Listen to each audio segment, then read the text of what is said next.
नमस्कार, मेरा नाम है वैद्य अपूर्व त्रिपाठी। आज हम जिस विषय में बात करने वाले हैं, उस विषय में बहुत कम बात हुई है, पर शायद बहुत ज़रूरी बात हुई है।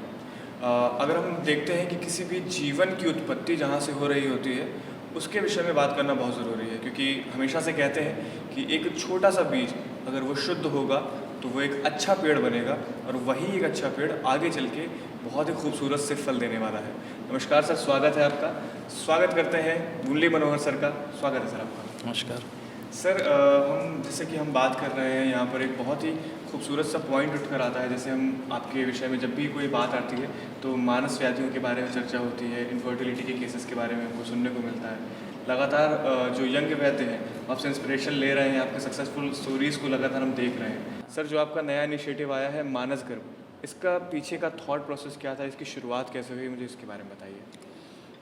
वाक़या ऐसा है कि 2017 में जब मैं एक्टिवली इनफर्टिलिटी पे काम कर रहा था, तो मैंने ये देखा कि बहुत सारे पेशेंट जो इनफर्टाइल हैं, उनको समाज से ताने, फैमिली से प्रेशर, सब कुछ लगातार मिलता जा रहा है। और जब प्रेशर ज़्यादा बढ़ता था तो उनका ओवुलेशन नहीं होता था। ओके। और ओवुलेशन डिस्टर्ब हो जाएगा। और यदि मैंने पेशेंट को रिकमेंड किया जाओ घूम कर आओ, कहीं बाहर चले जाओ, बाहर गया तो ओवुलेशंस देखे गए और प्रेगनेंसी के सब मतलब जो कंसेप्शंस के रेशियो हैं वो बढ़ने लगे थे। तो मैंने सोचा कि ऐसा क्या फैक्टर है जो घर पे नहीं है। घर पे तो आदमी ज़्यादा कंफर्ट में रहता है, बाहर जाएंगे तो हमारा खान पान गड़बड़ होगा, यात्रा भी करेंगे, सब कुछ होगा। तो मैंने ये विचार किया कि एक ऐसा टॉपिक है जो लैक कर रहा था, जैसे सौमनस्य पुत्र जन्ना नाम आयुर्वेद में कहा गया। यानी सौमनस्य, एक प्रसन्नता, एक हैप्पीनेस होना चाहिए, एक कपल के बीच में बॉन्डिंग होनी चाहिए। बट इंडियन सोसाइटीज़ में ऐसा है कि जब फीमेल इनफर्टाइल होती हैं तो 50 तरह की बातें सुनने को मिलती है और फीमेल वेट करती है कि मेरा इस बार प्रेगनेंसी पॉजिटिव आ जाए। ओके। और जैसे ही पीरियड उसका आया तो वो देखिए कि पीरियड आ गया तो वो एकदम डिप्रेस हो जाएगी। हर महीने एक रेगुलर हाँ, वो वो साइकिल डिप्रेशन को में आ जाएगी। फेस कर रही है वो। ओके। अब वो डिप्रेशन में आ गई, 5 दिन 6 दिन तक एकदम विषाद में रहती है। और वो जो स्ट्रेस है, वो जो उसको एक बेचैनी डेवलप हुई, वो उसके अगले ओवुलेशंस को गड़बड़ कर देता है। ओके। और ये साइकिल स्टार्ट हो जाता है। यानी इस बार पीरियड आया, एक स्ट्रेस डेवलप हुआ, ओवुलेशन नहीं हुआ, फिर वापस से पीरियड आया, फिर ओवुलेशन नहीं हुआ। अब ये ट्रैक बन गया, उसमें आगे जाकर के प्रॉब्लम्स होने लगे थे। ओके। तो हम लोगों ने ये सोचा कि क्यों ना इस पेशेंट के मानस पर काम किया जाए, कुछ ऐसे थॉट्स उसको डेवलप कराया जाए, ऐसी कुछ किया जाए जिससे कि इनका मन अच्छा रहने लगे। और जब मन पर काम करना शुरू किए लोग, तो फिर वहाँ से बहुत सारी चीज़ें खुलने लगी धीरे धीरे। एक पूरा का पूरा एक साइंस ही डेवलप होने लगा वहाँ से। सर, हमने सुना है कि आप अपनी जनरेशनल, अगर हम उसकी बात करते हैं तो आप फोर्थ जनरेशन वैद्य हैं अपनी फैमिली में। तो आपकी जो लेगेसी चली आ रही है उसके विषय में थोड़ा बताइए। ये हमारे यहाँ जो क्लिनिक स्टार्ट की गई थी सबसे पहला, वो 1936 में स्टार्ट की गई थी। और तब से वो चलता आ रहा था परंपरा। और अच्छी बात ये है कि जो मेरे एंसेस्टर रहे हैं, उन्होंने जो चीज़ें अनुभव की उसको नोट डाउन किया था।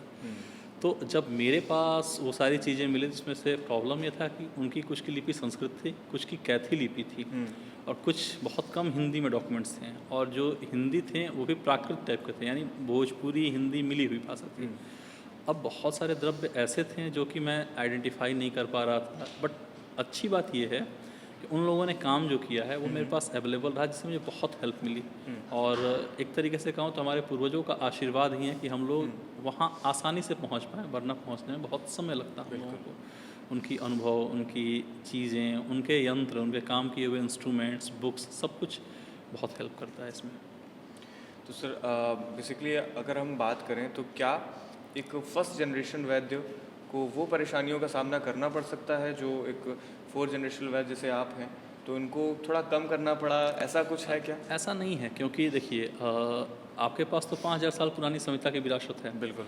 पर आप उसको कितना अनलॉक कर पा रहे हो, इस पे डिपेंड करता है। हाँ, ये बेनिफिट ज़रूर है कि आप यदि जनरेशन से आपके यहाँ काम हो रहा है तो आपको बहुत सारे इक्विपमेंट्स नहीं खरीदने पड़ सकते हैं। आप द्रव्यों को बचपन से देख रहे हो कि ये अश्वगंधा है, ये मुसली है, या ये विडंग है, उसको आप समझ सकते हो। लेकिन हाँ, यदि आप फर्स्ट जनरेशन हो तो भी कोई वरी होने की बात नहीं है। थोड़ा परिश्रम आप करोगे तो सब कुछ ईजी है और आप सीख सकते हो। आपके पास हज़ारों साल पुरानी संहिता की लेगेसी है। हाँ, लेगेसी है ना? और इस समय भारत में बहुत सारे गुरु लोग हैं जो सिखाने के लिए एकदम खुले मन से आपके सामने उपलब्ध हैं। आप सीख सकते हैं उनसे। बिल्कुल। अगर हम बात करें कि जो आयुर्वेद में इनफर्टिलिटी की बात होती है या जो मॉडर्न साइंस में इनफर्टिलिटी की बात होती है, इन दोनों में क्या दृष्टिकोण है आपका इन दोनों को समझने का या समझाने का? देखिए, जो मैंने ये समझा कि जो मॉडर्न या एलोपैथी का जो इनफर्टिलिटी है, उसमें उन्होंने केवल एक female reproductive organ, male reproductive organ से उसको समराइज कर लिया। इन दोनों को ठीक करना है, कैसे भी करके प्रेगनेंसी कंसीव करा देना है। बट आयुर्वेद की जो फर्टिलिटी है, वो इस पे डिपेंड ही नहीं करता कि आपको गर्भधारण हो जाए। वो बात करता है कि आपको सुप्रजा हो, अच्छा संतान प्राप्त हो, जो हो वो जेनेटिकल डिसऑर्डर फ्री हो, स्वस्थ हो, प्रसन्न आत्मा इंद्रिय वाला हो। यानी जब तक उसको एक स्वस्थ बेबी नहीं डिलीवर्ड करता है, तब तक आयुर्वेद मानता है कि हमारी काम पूरी नहीं हुई। और इसलिए आयुर्वेद वहाँ पर दोषों की चिकित्सा करता है, गर्भाशय की चिकित्सा करता है, बीज की शुद्धि करता है। इसके बाद उसके अंदर संस्कार डालना, ये भी आयुर्वेद करता है, ताकि हमारा बच्चा, यदि हम चाहते हैं कि शारीरिक रूप से बहुत मजबूत बने, उसकी व्यवस्था हम कर सकते हैं। हम चाहेंगे मेरे बच्चे का मानसिक स्थिति बहुत अच्छा हो, उसके लिए हम काम कर सकते हैं। फैमिली में कोई प्रॉब्लम चल रहा है, जैसे हेयर फॉल की प्रॉब्लम आजकल है, जेनेटिकल है, या कोई फैमिली में डिजीज़ चल रहा है, यदि आप चाहो तो उसको ब्रेक कर सकते हो, और ये काम आयुर्वेद ही करता है। ओके। अगर हम सर देखें इस तरह से, जैसे आपने बताया कि बीज शुद्धि की बात आपने करी, तो क्या गर्भ संस्कार और जो बीज शुद्धि की बात है, उसको आयुर्वेद किस तरह से समझाने का प्रयास कर रहा है? हाँ, देखिए, आयुर्वेद ने बहुत सूक्ष्म तरीके से इन सबों पर विचार किया है। आयुर्वेद का कहना है कि यदि इनफर्टिलिटी है या प्रेगनेंसी हो रही है, तो उसमें माता के प्रभाव, पिता के प्रभाव, साथ में जो बच्चा आ रहा है, जो जीव आ रहा है, उसका प्रभाव, और उसके अंदर गुण डालना है, ये सब कुछ करता है गर्भ संस्कार में। और जो आयुर्वेद की बीज शुद्धि है, बीज शुद्धि में हम ये काम करते हैं कि जैसे बच्चा है, जो मतलब समझो 23 क्रोमोसोम मेल के और फीमेल के हैं, उसकी शुद्धि यदि हम करते हैं तो उसके अंदर जैसे कॉम्प्लेक्सन अच्छा कर सकते हैं, हेयर अच्छा कर सकते हैं, उसके बहुत सारी चीज़ों को आप चेंज कर सकते हो, और वहाँ जेनेटिकल डिसऑर्डर से भी अपने बच्चों को प्रिवेंट कर सकते हो, और काफ़ी अच्छे इसके रिजल्ट और परिणाम आ रहे हैं। इससे ही रिलेटेड सर एक क्वेश्चन और, कि जैसे जो हार्मोनल इम्बैलेंस के आजकल आप केस देख रहे हैं, लोग परेशान हैं, कुछ भी खान पान खराब हो रहा है और लाइफस्टाइल तो आप देख ही रहे हैं, तो जो हार्मोनल इम्बैलेंस हो रहा है उसमें जो पीसीओडी या आदि सारी की सारी चीज़ें जो लगातार होती चली जा रही हैं, आयुर्वेद में हम इसे कैसे समझते हैं या इसको कैसे ट्रीट करते हैं, या आप पेशेंट जब आपके पास ओपीडी लेवल में आते हैं आप उनको समझाते कैसे हैं? ओके, देखिए, पीसीओडी की बात कर लेते हैं। पीसीओडी में पेशेंट का पीरियड इरेगुलर हुआ, पेशेंट किसी ना किसी सोनोलॉजिस्ट के पास जाता है, एक नॉर्मल सा यूएसजी हुआ, वहाँ पे पर लाइक प्रोजेक्शंस दिखें और डायग्नोस होता है कि पीसीओडी होगी। ठीक है। यहाँ तक तो ओके है।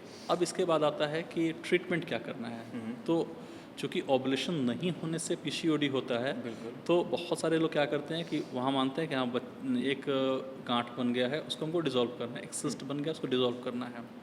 पर आयुर्वेद ऐसा नहीं कहता।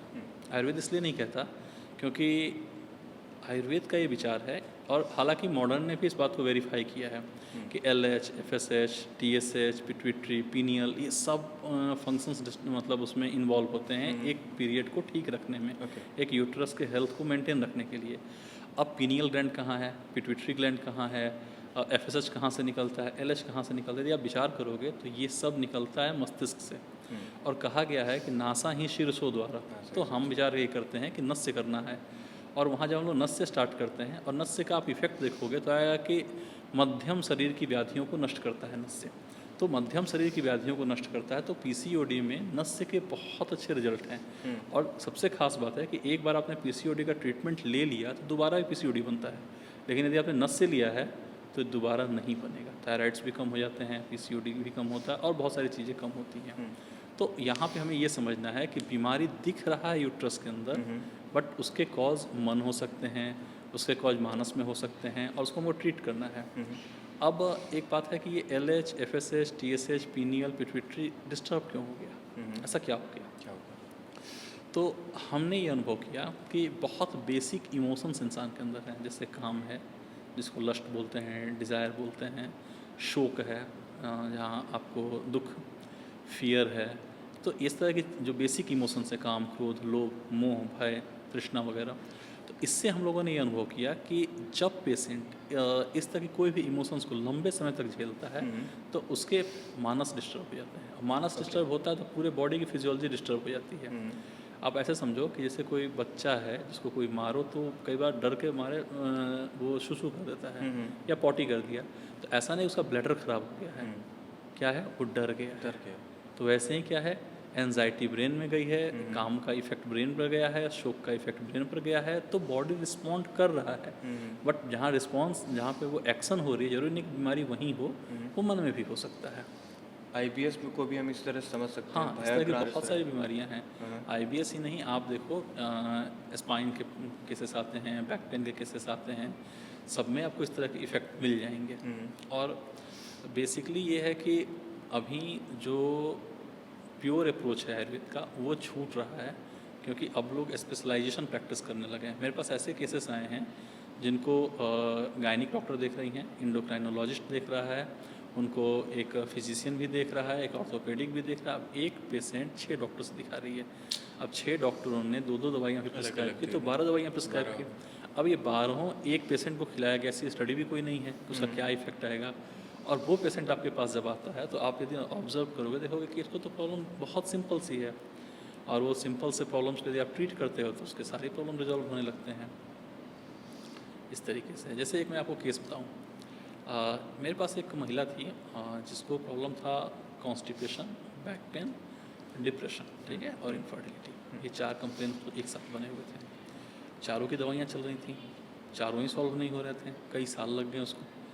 तो जब मेरे पास आए तो मैंने पहले उनकी एपेटाइट देखनी स्टार्ट की, उनकी स्थितियाँ देखनी स्टार्ट की, तो मुझे ये मिला हार्ड स्टूल का कंप्लेन है। एकदम स्टूल जो उनका है हार्ड है और लंबा, एक सिंगल स्टूल आता है लंबा, ऐसा कि जो कि एनल रीजन को पूरा एक तरीके से डैमेज करता हुआ आ रहा है। अब बहुत सिंपल बात है कि यदि उतना हार्ड स्टूल आ रहा है तो आयुर्वेद में कहा गया है कि मल में जो स्नेहांश है वो मज्जा के कारण होता है, और मज्जा धारा कला से जो पित्त धारा कला, यानी मज्जा पित्त से संबंधित है, पित्त धारा कला से। यदि मैं पित्त धारा कला को ठीक करूँगा तो मज्जा ठीक होगा, और मज्जा ठीक होगा तो मज्जा रहता कहाँ है, तो अस्थि संधिषु, यानी हड्डियों में, संधियों में और मस्तूलों में रहेगा। तो उसके मानस भी अच्छे हो रहे हैं, जॉइंट्स के भी प्रॉब्लम अच्छे हो रहे हैं, उसके कॉन्स्टिपेशन भी क्लियर हो रहा है, और जब मज्जा अच्छा होगा तो अगला धातु शुक्र अच्छा बनेगा। तो आपने सिर्फ एक बेसिक आयुर्वेदिक अप्रोच से इतनी सारी चीज़ों को ठीक कर दिया। और इसका हम लोग प्रयोग करते हैं कि क्लासिकल अप्रोच रहना चाहिए, ताकि हमारा पेशेंट भले दिख रहा है उसको 50 बीमारियाँ, रूट क्या है उस रूट को ट्रीट कर दो। जो हमारे गुरुजी बोलते भी हैं कि धातु साम्य होना चाहिए, धातु साम्य करो, बीमारी कुछ भी है वो ठीक होती है और रिजल्ट आपको आते हैं। जैसे आपने बताया कि धातु साम्य की बात आपने करी, तो अगर हम कुल मिला के इसको हम देखें तो हमें किसी व्याधि विशेष पर नहीं, हम पूर्ण एज अ होल ही उसको देखकर हम उसको ट्रीट कर सकते हैं। अगर हम बात करें तो आयुर्वेद में मेल इनफर्टिलिटी को आप कैसे समझते हैं? क्या मेल इनफर्टिलिटी आयुर्वेद ठीक कर सकता है या उसको ट्रीट कर सकता है, उसको हम कैसे समझेंगे? देखिए, एक बात हमेशा याद रखना है कि जो ओरिजिनल चीज़ है उसी की डुप्लीकेसी होती है। यदि आप ट्रेन पकड़ करके निकलो कहीं तो आप रोड के चारों तरफ जो क्वैक्स दिखते हैं, जो कि सर्दी या इलाज करते हैं आयुर्वेद के नाम पे, वो क्यों कर रहे हैं? क्योंकि कहीं ना कहीं आयुर्वेद सबको को डील करता था। अब रही बात मेल की, तो मेल इनफर्टिलिटी में प्रॉब्लम ये है कि मेल इनफर्टिलिटी के पेशेंट्स जो होते हैं वो अच्छे डॉक्टर तक पहुंच नहीं पाते हैं, और वे ऐसे ही अब खुद से सेल्फ मेडिकेशंस करके ड्रग अब्यूज़ होकर के परेशान रहते हैं। वरना आयुर्वेद में एनेस्थेस्पर्मिया हो, टेराटोजोस्पर्मिया हो, लिगोस्पर्मिया हो, ओजोस्पर्मिया हो, सारे के रिजल्ट्स अच्छे हैं। उसके साथ साथ ईडी, प्रीमेच्योर एजुकेशन, सबके ट्रीटमेंट हैं। बट ट्रीटमेंट तब है जब आपको एक डॉक्टर की गाइडेंस मिले। अदरवाइज लोग करते क्या है, सेल्फ मेडिकेशंस करते हैं या किसी वेबसाइट से जाकर के दवा ऑर्डर कर लेते हैं, तो उन्हें नुकसान होती है। अदरवाइज हर एक केसेस के बहुत अच्छे रिजल्ट्स हैं। डाइट और अगर हम दिनचर्या की बात करते हैं, जैसे हमारा आयुर्वेद बात ही करता है आहार ही औषध है, और चरकाचार्य हमारे बताते हैं कि उन्होंने शुरुआत में दिनचर्या की बात सब कर दी है। तो इन सब का इनफर्टिलिटी में किस तरह से हम समझ सकते हैं कि हाँ, ये अगर हमने सही कर लिया, या हम एज अ पेशेंट किसी को समझाएं कि अगर आप ये ठीक कर लेते हैं तो आपको इतना अच्छा रिजल्ट मिल सकता है विदाउट औषधि। ओके, तो मैं जब प्रैक्टिस करना शुरू किया तो मैंने ज़्यादातर कुपोषण जन्य व्याधियाँ नहीं देखी। पहले क्या था कि भारत में खाने पीने की कमी थी, तो कुपोषण से होने वाली व्याधियाँ, न्यूट्रिशन कमी होने के कारण बीमारियाँ होती थी। ठीक है। इस समय ओवर न्यूट्रिशन जन्य व्याधि है। क्यों? क्योंकि पेशेंट जो है, जैसे शादी करके महिला आई, आने के बाद एक घर मिला, 2 रूम 3 रूम के फ्लैट्स हैं, यानी उसका गति आपने रोक दिया, बहुत कम दूर में घूम रही है। फिर शादी के बाद अच्छा अच्छा खाना, उसका स्वाभाविक वेट गेन स्टार्ट होता है। वेट गेन स्टार्ट हुआ, अब धीरे धीरे दिन में सो रही है, दिवा स्वाप हो रहा है, फिर संतर्पण के हेतु ले रही है। तो आस्या सुखम, स्वप्न सुखम, दधि आनुप भोजनम, ये सारे संतर्पण के हेतु उसको मिलने लगे। ये हेतु क्या करते हैं, उसको धीरे धीरे करके आलस्य पैदा करेंगे। उसके बाद अग्निमांद हो जाएगी। अग्निमांद होने के बाद धीरे धीरे उसका मन अवसादित हो जाएगा। मन अवसादित हो जाएगा, फिर उसके बाद रस धातु विकृति, रस धातु विकृत हुआ, फिर चिंता, शोक इत्यादि की उत्पत्ति होती है। रस धातु का उपधातु क्या है, स्तन्य है। स्तन्य के बाद आर्तो है, आर्तो दृष्टि, स्तन्य दृष्टि, ये हो गया पेशेंट को। इसके बाद से पूरा ट्रैप स्टार्ट हो जाता है। तो अब इसमें क्या है कि हमें ये डिसाइड करना है कि पौष्टिक होना एक बात है और मेरे लिए पौष्टिक होना ये अलग बात है।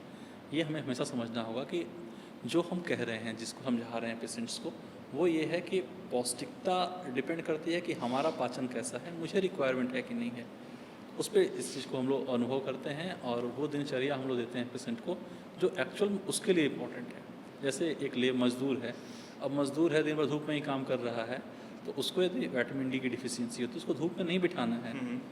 बाकी उसको एसेंशियल चीज़ देनी है, वहाँ पे ऐसा व्यवस्था करना है कि इसके बाकी चीज़ों की पूर्ति हो जाए। और यदि कोई ऐसा जो धूप में ही नहीं जाता, विटामिन डी डिफिशियंट, तो धूप में भेजना है।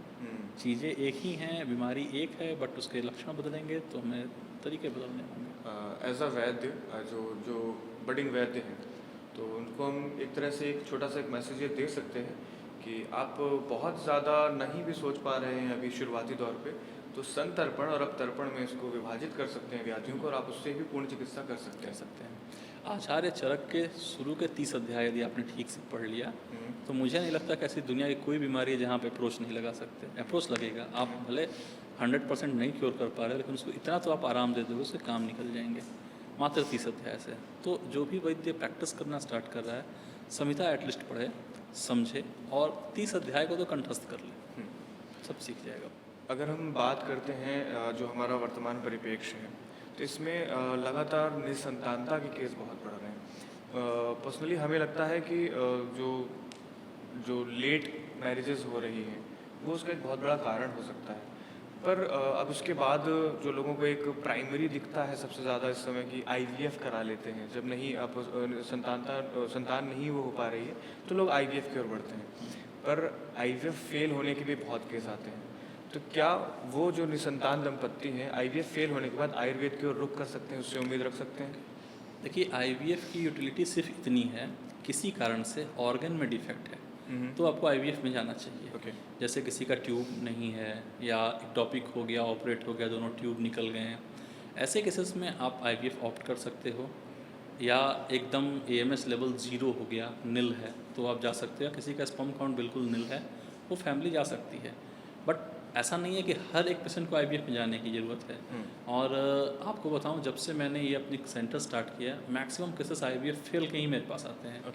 क्यों? क्योंकि एक इसका अच्छा बाज़ार है, एक इसका एडवर्टाइजमेंट अच्छी है, इसके अवेयरनेस के नाम पे लोगों को इस तरीके से कन्विंस कर दिया जाता है।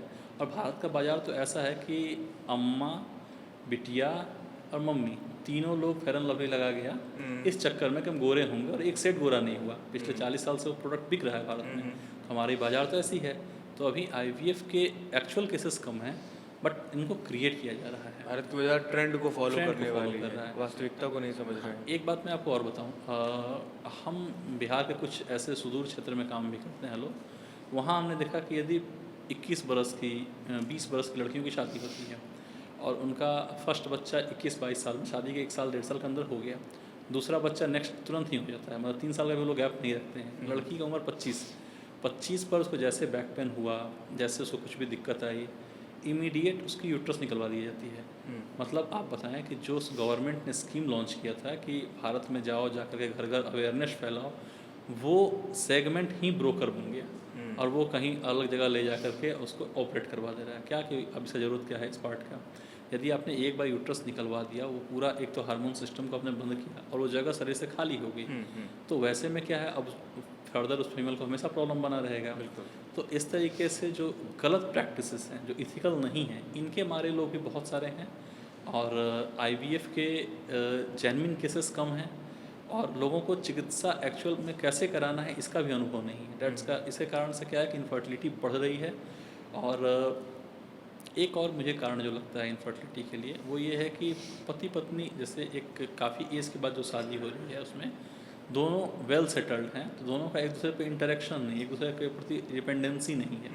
डिपेंडेंसी नहीं होने के कारण क्या है कि वो लोग इसको प्लान के तौर पे लेते हैं कि मुझे प्लान करना है। प्लान करना तो प्लान करना है, जैसे आपने ये शब्द यूज़ किया और किसी कपल को बोला कि ठीक है आपका ओवुलेशन फेज 7 तारीख से लेकर मानो कि 15 तक है, ऐसा मैंने बताया या किसी ने बताया। अब उस बीच में वो पति पत्नी साथ में रह रहे हैं और सेक्सुअल रिलेशनशिप इस्टेब्लिश कर रहे हैं, तो उसमें क्या है एक प्रेशर रहेगा कि हमको करना ही है इस दिनों पे। तो वहाँ क्या है कि एक एंजाइटी डेवलप होती है, एक फियर डेवलप होता है। उन फियर्स में कई बार मेल अच्छा परफॉर्म नहीं कर पाता है, कई बार फीमेल की इच्छा नहीं बनती। और लेकिन चूंकि डॉक्टर ने कहा है इसलिए रहना है, तो उसमें क्या है कि सोमना से डेवलप नहीं होता। तो मेल में इम्पोर्टेंसी, प्रीमेच्योर एजुकेशन, फीमेल में ड्राइनेस इन वजाइना, पेनफुल क्वाइटस, ये सब कंप्लेन आते हैं और फिर वहाँ प्रेगनेंसी बहुत अच्छी नहीं हो पाती है। तो ये सारे बहुत सारे फैक्टर्स हैं ऐसे। भारत संस्कारों का देश रहा है। अगर हम बात करते हैं तो गर्भाधान संस्कार की जो बात हो रही है कि बीज को मतलब पेड़ बनने से पहले उसकी अच्छी से उस जो क्षेत्र की अच्छे से क्लीनलीनेस करने वाली बात जो होती है, तो गर्भाधान तो अगर जैसे डॉक्टर्स बता रहे हैं वो कंसेप्शन के लिए, तो गर्भाधान भी एक तरह से प्लान्ड में ही गिना जाएगा क्या? हाँ, ओके। देखिए हमारे यहाँ जो बच्चा उत्पन्न करना है, संतान उत्पन्न करना है, इसको एक मतलब रिचुअल्स की तरह माना गया है। भगवान श्री कृष्ण की भी यदि आप देखिएगा स्टोरी, तो उसमें शाम्ब की उत्पत्ति के पहले उन्होंने तप किया था, उन्होंने ब्रह्मचर्य धारण किया था। तो कम से कम 3 महीने या 3 महीने न कर कम से कम 1 महीने का दोनों कपल्स को ब्रह्मचर्य रहना चाहिए। उस बीच में पहले उनका शोधन होना चाहिए, फिर ब्रह्मचर्य धारण होना चाहिए। इसके बाद से उनको रसायन औषधि देनी चाहिए और किस तरह का बच्चा चाहिए आपको, वॉरियर चाहिए, इंटेलेक्चुअल चाहिए, उस तरह की औषधियों का वहाँ पर संधान किया जाता है ताकि उनके जो शुक्र है और जो स्त्री का अपना उसमें उसका वृद्धि हो, उत्तमस, वो तेज, वो जो चीज़ चाहिए आपको उसको आप वहाँ पे इम्प्लांट करो। आचार्य सुश्रुत की मासानुमासिक वृद्धि के हिसाब से? नहीं, मासानुमासिक नहीं, अभी प्रेगनेंसी नहीं हुई, अभी दोनों अलग हैं, ठीक है। पर दोनों को उस तरह की दवाइयाँ दी जाएंगी। जैसे समझो कि अश्वगंधा यदि आप प्रयोग करा रहे हो तो जो लड़का होगा वो फिजिकली बहुत फिट होगा। आपको अन्य दवाइयाँ हैं, जो मेद्य दवाइयाँ हैं, उनका प्रयोग करो तो वहाँ पे मानस अच्छा होगा। यदि आप चाहते हो कि मेरा बच्चा बहुत इंटेलेक्चुअल बने, बहुत चीज़ों को बारीकी से समझे, ठीक है, तो उसके लिए भी आपके पास दवाइयाँ हैं, बहुत सारी कल्प हैं जो कि आप प्रयोग कर सकते हो या रसायन करा सकते हो। तो उससे क्या है कि आपके अंदर वो गुण आ गया, क्योंकि जैसा आहार वैसा प्रभाव, ठीक है। जैसा आहार वैसा आपका मन बनेगा और आत्मा वह जायते पुत्र, आप ही जो आपकी जो आत्मा है वही पुत्र के रूप में जाती है। ये एक आपका गर्भोपनिषद का सूत्र है। तो इसके कारण क्या है कि जैसा बच्चा चाहिए वैसा आहार देंगे आपका। फिर प्रजा स्थापन के लिए एक प्रॉपर तरीके हैं और कैसे उसको एक्ट करना है, कैसे परफॉर्मेंस, सब कुछ चीज़ें हैं, उसके बारे में भी प्रॉपर तरीके से अपनी अनंग रंग है या रति मंजरी है या बहुत सारे ऐसे ग्रंथ हैं जहाँ पे बताए गए हैं प्रॉपर। यहाँ तक आयुर्वेद में वर्णन किया गया है कि किस तरीके से एजुकेशन हो रहा है स्पर्म का या किस पोस्चर में वो लोग साथ रह रहे हैं, उससे डिसाइड होता है कि बच्चे के अंदर क्या गुण आएंगे। ठीक है। और किसी को पढ़ना है तो शारीरिक स्थान पढ़ सकता है सुश्रुत का। अच्छा, उसके इफ़ेक्ट ऐसे हैं कि मैंने देखे कुछ लोगों में लड़कियों वाली एक्टिविटी हैं, कुछ लड़कियों में लड़कों वाली एक्टिविटी दिख रहे हैं बहुत ज़्यादा। अब ऐसा क्यों हो गया? तो यदि आप देखो शमिता को तो वहाँ पे उसको डिस्क्राइब किया गया है कि ये गलती होने के कारण लड़कों में लड़कियों वाले गुण आएंगे, लड़कियों में लड़कों वाले गुण आएंगे। अच्छा, उसकी जानकारी ना होने के कारण क्या है, आज हम लोग अनुभव कर रहे हैं उस चीज़ को। तो हम लोग पेशेंट को एजुकेट भी करते हैं कि आपको इस तरीके से काम करना है। एक्सीडेंटली यदि आपकी प्रेगनेंसी होती है तो एक्सीडेंटल ही लड़का होगा। प्लान जो करना है वो क्लासिकल शास्त्रोक्त तरीके से करो। प्रेगनेंसी कंसीव होता है, इसके बाद से है कि उसके अंदर अब यहाँ से आता है कि क्या संस्कार देना है, किस तरीके से इसको बनाना है, नर्चर करना है, वो आप वहाँ से करना स्टार्ट करोगे। और फिर डिलीवरी के बाद तक की वो प्रक्रिया पूरी चलती है, जिसको फॉलो करने से जैसा आप चाहोगे उसकी एक्यूरेसी आपके बच्चे में मिलेगी, वो गुण आप उसमें पैदा कर सकते हो। मानस गर्भ जो आपने एक इनिशिएट शुरू किया है, जो नाम है, इसका एक लॉन्ग टर्म में अगर हम विज़न देखें, आज आपने शुरू किया हुआ है, इसका लॉन्ग टर्म में विज़न देखें, आज से 10 साल, 15 साल, 20 साल बाद भारत में, भारत के आयुर्वेद के क्षेत्र में इसका किस तरह का योगदान रहने वाला है? आप कैसे उसको देखते हैं? देखिए, जैसे मेरा ये विचार है कि आयुर्वेद में 3 चीज़ों को महत्व दिया गया है। हेतु, लिंग, औषध, ज्ञानम, स्वास्थ्यातुर्परायण के। हेतु देखना है, लिंग देखना है यानी लक्षण कैसे आ रहे हैं, और फिर चिकित्सा करनी है। ठीक है। तो कई बार हेतु फिजिकल हो सकते हैं, हम्म, कई बार आपको आहारजन्य हेतु हो सकते हैं, विहारजन्य हेतु हो सकते हैं, कई बार मानस के हेतु हो सकते हैं। तो ये एक अप्रोच होना चाहिए पहला। दूसरा है कि सृष्टि की उत्पत्ति हुई कैसे। यदि आप इसको देखो आयुर्वेद में, तो बोला गया कि अव्यक्त से व्यक्त, व्यक्त से महत, महत से अहंकार, अहंकार से फिर आगे सृष्टि बनी। अहंकार तो मानस भाव है, ठीक है। तो इस तरीके से हमारा ये उद्देश्य है कि मेंटल अवेयरनेस होनी चाहिए, मानस के विकार किस तरीके से बॉडी को इम्पैक्ट करते हैं उसकी जानकारी होनी चाहिए। और कम से कम मैं ये चाहता हूँ कि मैं आने वाले कुछ सालों में आपको बहुत अच्छा केस पेपर दे के जाऊँ अपने आने वाले वैद्यों को, उनको मार्गदर्शन मिले कि यदि आयुर्वेदिक में कोई क्लिनिकल साइकेट्रिस्ट करना हो, किसी को मानस की चिकित्सा करनी हो, तो केवल अपस्मार, उन्माद और तब इन्वेस्ट ना समझे। आयुर्वेद में और बीमारियों की चिकित्सा है, सक्सेसफुली ट्रीट किए जाते हैं, उसकी उनको जानकारी हो। आपको क्या लगता है जो अभी अगर हम ये जो चल रहा है, जो स्वर्णिम युग बोल रहे हैं आयुर्वेद का, कि आने वाले जो समय में तो ग्लोबल ट्रीटमेंट में इनफर्टिलिटी में आयुर्वेद अपना क्या रोल प्ले करने वाला है? देखिए, कोई भी विज्ञान जब बढ़ता है, ठीक है, तो एक उसका बूम आता है, कुछ समय के बाद फिर उसको लोग त्यागते हैं, ठीक है। लेकिन अपना आयुर्वेद जो है ये बहुत लॉन्ग समय से काम करता आ रहा है, और इसका पिक भी था, डिप डाउन भी हुआ, फिर वापस से अराइव कर रहा है। ठीक है। तो वैसे लोग जिनको अपने बच्चों में स्पेशल गुण चाहिए, वो आयुर्वेद में आएंगे और आ रहे हैं।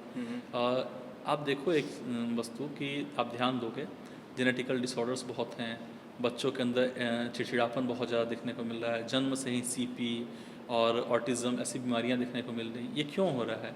क्योंकि मदर का गर्भावस्था के दरमियान खुद मानस गड़बड़ है। आप एक बात समझो कि हम लोग को बोला गया बचपन में कि मन लगा के पढ़ो, डिस्ट्रैक्शन से हट के पढ़ो, हम लोग बोलते थे और हम लोग पढ़े भी। आज क्या है कि हम रील्स देखना स्टार्ट किए, हमने 30 सेकंड में एक नया टॉपिक, फिर 30 सेकंड में एक नया टॉपिक, अब ऐसा लगातार हम देख रहे हैं। तो कुछ दिन के बाद ऐसा होगा कि मैं 30 सेकंड से अधिक कंसंट्रेट ही नहीं कर पाऊँगा। और यदि उस स्थिति में यदि स्त्री गर्भवती है और वो रील्स देख रही है, वो इस तरह की चीज़ों को सेवन कर रही है, तो उसको हर 30 सेकंड पे एक नया बूम, एक नई चीज़ें, नई चीज़ें, नई चीज़ें, तो बच्चों में कंसंट्रेशन की कमी होगी। और आने वाला जो पीढ़ी है उसके लिए बड़ी चिंता है मुझे कि मतलब इतने मैंने ऑटिज़म के केसेस कभी सुने भी नहीं थे जितने अब देखने को मिलते हैं। मतलब पर कोई वीक ऐसा नहीं बीतता मेरा जिसमें 1-2 नए केसेस रजिस्टर्ड ना हो ऑटिज़म के, या सीपी के, या कुछ और बालक में कोई हाइपर एक्टिविटी के। वो क्यों हो रहा है? क्योंकि जो परिवार का संस्कार था वो ख़त्म हो गया, गर्भ संस्कार के बारे में ज्ञान है नहीं, तो इसके कारण ये आ रही है। अब इसका अवेयरनेस धीरे धीरे बढ़ेगा, क्योंकि ये लंबे स्तर पे होने लगेंगे, तो बहुत सारे लोग जिनका पहला बच्चा ऑटिस्टिक है तो वो चाह रहे हैं कि नहीं भैया मेरा दूसरा बच्चा सही होना चाहिए, अब मैं इसके लिए क्या करूँ। सही बात है। अब वो लोग यदि यूज़ करेंगे और उनको लाभ हो रहा है, तो लाभ ही लॉन्ग टर्म में बताएगा कि मैंने ये ट्रीटमेंट लिया, मैंने इस तरीके से ये रिचुअल्स फॉलो किए, मेरा बच्चा बहुत अच्छा है। उसको देख करके दूसरे आएंगे और ये कारवा बढ़ेगा। एक लाइन में आप इनफर्टिलिटी से जूझ रहे कपल्स को क्या मैसेज देना चाहेंगे? इनफर्टिलिटी एक ऐसी बीमारी है जो ठीक हो जाती है। पहली बात, यदि आप दोनों के यानी हस्बैंड और वाइफ के बीच में अंडरस्टैंडिंग अच्छी है, प्यार मोहब्बत अच्छा है, तो इसको ठीक करना बहुत आसान है, आसानी से ठीक की जा सकती है। ज़रूरी सिर्फ उनकी है कि एक आप एक्सपर्ट आयुर्वेदिक डॉक्टर से आप मिलें, तो आप चाहो तो अपने बच्चे को डिज़ाइन कर सकते हो, कैसा मेरा बच्चा होगा, इसके विचार कैसे होंगे, थॉट कैसे होंगे। यानी आप चाहो तो गर्भ में अभिमन्यु बना सकते हो, और ये काम आपको आयुर्वेद करके देगा। बट आप बस एक क्वालिफाइड रजिस्टर्ड आयुर्वेदिक डॉक्टर से ही मिलें, तो आपका ये काम बहुत आसानी से हो सकता है। और रही बात एडिनोमायोसिस हो, ट्यूबल ब्लॉक हो, पीसीओडी हो, लो एएमएच हो, स्पर्म काउंट कम है, या उसके स्ट्रक्चर सही नहीं, ये सब प्रॉब्लम्स ठीक हो जाते हैं। इसको लेकर बहुत वरीड होने की आवश्यकता नहीं है, एकदम आप परेशान ना हो। आयुर्वेद है आप लोगों के लिए। बहुत खूबसूरत। सर, अगर हम इस तरह से सोचें और सारी चीज़ें हम कर रहे हैं, तो अंत में बस इतना ही है कि मुझे लगता है कि अगर हम इनफर्टिलिटी जैसी एक बड़ी व्याधि जो रही है, जो समाज को एक घबराहट होती है लोगों के मन में, इनफर्टिलिटी शब्द सुन के ही थोड़ा सा घबराहट होती है, तो अगर सही वैद्य से संपर्क करके सही तरह से ट्रीटमेंट सही समय पर लिया जाए तो ये कोई बहुत बड़ी व्याधि है नहीं। बस इसको समाज में इस तरह से प्रदर्शित कर दिया गया कि बड़ी व्याधि है। एक्चुअल में इनफर्टिलिटी की समस्या ये है कि इनफर्टाइल कपल से ज़्यादा पूरे समाज को परेशानी रहती है कि आपका बच्चा क्यों नहीं हो रहा है, शादी को 6 महीने हो गए, 6 साल हो गए, 3 महीने हो गए। अब इसमें क्या है कि पेशेंट बहुत बेचैन हो जाता है, बिल्कुल। वो समाज में जाना नहीं चाहता। मैं ऐसे बहुत सारे कपल्स को जानता हूँ जो छठ पूजा में गांव नहीं आते क्योंकि उनको इनफर्टिलिटी की प्रॉब्लम है। हाँ। लेकिन बात ऐसी है कि इनफर्टिलिटी ठीक हो जाती है, काफ़ी हद तक इसके बहुत अच्छे रिजल्ट्स हैं। लेकिन यही है कि आप सही जगह ट्रीटमेंट लो तो सही एक बार, और प्लीज़ सेल्फ मेडिकेशन बंद कर दो। ऐसा नहीं कि कोई गूगल खोल करके हमने चैट जीपीटी से पूछ लिया कि स्पर्म काउंट लो है तो क्या करना चाहिए। व्हाट्सएप यूनिवर्सिटी से पढ़ कर आए। मैं आपको बताऊं कि कई बार ऐसा होता है कि जैसे एक उदाहरण से समझाते हैं। एक मेरे पास कपल थे और इनफर्टिलिटी का मामला था, ट्यूबल ब्लॉक था। जब वो महिला मेरे पास आई और मैंने उसको प्रिस्क्राइब किया मेडिसिन, जैसे युवराज गूगल दिया, महारस्नादि काढ़ा और कुछ दवाइयाँ दिया मैंने। तो वो गई, पहले गूगल खोली और गूगल पर सर्च करना स्टार्ट किया तो महारस्नादि काढ़ा तो बात व्याधि के लिए। उसको लगा मैं दर्द की तो कंप्लेन है नहीं, सर ने मुझे क्यों दे दिया, और योगराज गूगल क्यों दे दिए, ये भी दर्द की दवा है। तो लिटरली वो पेशेंट मेरे पास आई एकदम से कि ये सर आपने दवा गलत दे दी है। अब ऐसा है कि जो चीज़ सीखने के लिए मैंने 5 साल गंवाए हैं और जो बनाया होगा इस मेडिसिन उसने बहुत समय गंवाए होंगे, और तब उन्होंने सीखा या मैंने प्रिस्क्राइब किया, मैं उसको समझा रहा हूँ उसको था कि नहीं ये दर्द की दवा है, दर्द की दवा है। एटलीस्ट अंत में मैंने कहा कि उसको अब एक काम करो, श्लोक निकालो, श्लोक पढ़ो, ठीक है। तो जैसे आप महारस्नादि में देखोगे तो वो बंधत्व नाशक है, योगराज गुकुल है तो वो है गर्भाशय के अंदर यदि मेद की वृद्धि हो रही है तो उसको नष्ट करता है। तो बहुत अच्छी दवाइयाँ हैं, लेकिन प्रॉब्लम यही है। अच्छा, दिक्कत कहाँ है कि दवा कंपनियों ने भी उस पर लिख दिया बात रोग, ठीक है, एक दर्द वाला बच्चे का फोटो लगा दिया। तो इससे क्या है कि पेशेंट समझ नहीं पाते हैं, और फिर चूँकि गूगल से उनको ज्ञान मिला है तो गूगल उनके लिए ज़्यादा वैलिड हो जाता है, तो फिर उनको समझाना थोड़ा मुश्किल होता है। तो आप यदि डॉक्टर से प्रिस्क्राइब कराए हो मेडिसिन तो एटलीस्ट उसको फॉलो करो, रिजल्ट देखो, पेशेंस रखो, डॉक्टर पे भरोसा करो, आपके इनफर्टिलिटी ठीक होंगे, ज़रूर हो जाएंगे ठीक। जैसे कि हमने शुरुआत में भी बात की कि हम कोई पौधा लगाने से पहले भी उसके जो गमला होता है उसको अच्छे से सफाई करते हैं, खेती करने से पहले उसको अच्छे से सफाई करते हैं। पर यहाँ तो हम एक ऐसे उत्पत्ति करने की बात कर रहे हैं, संतति उत्पत्ति करने की बात कर रहे हैं जिसको शतायु होना है, 90 वर्ष या 100 वर्ष तक उसको जीना है। उसकी प्लानिंग अच्छे से करके, अपने नज़दीकी वैद्य से बात करके, एक अच्छे वैद्य से संपर्क करके आप इसको कर सकते हैं। इनफर्टिलिटी जैसी चीज़ें आयुर्वेद से ठीक हो सकती हैं। सही वैद्य से सही सलाह अगर लेंगे तो आप उस पर आगे बढ़ सकते हैं। Thank you so much sir, इस बेहतरीन से पॉडकास्ट के लिए, इस बेहतरीन से सेशन के लिए। बहुत से लोगों के क्वेश्चंस जो मन में उनके थे, मुझे लगता है आज माँ बागेश्वरी की कृपा से यहाँ पर आए आपके सम्मुख और आपने उनके उत्तर दिए। उनको शायद उनके वो उत्तर मिल गए होंगे जो वो वर्षों से ढूंढ रहे थे, या उसका समाधान भी उनको आज मिल गया होगा।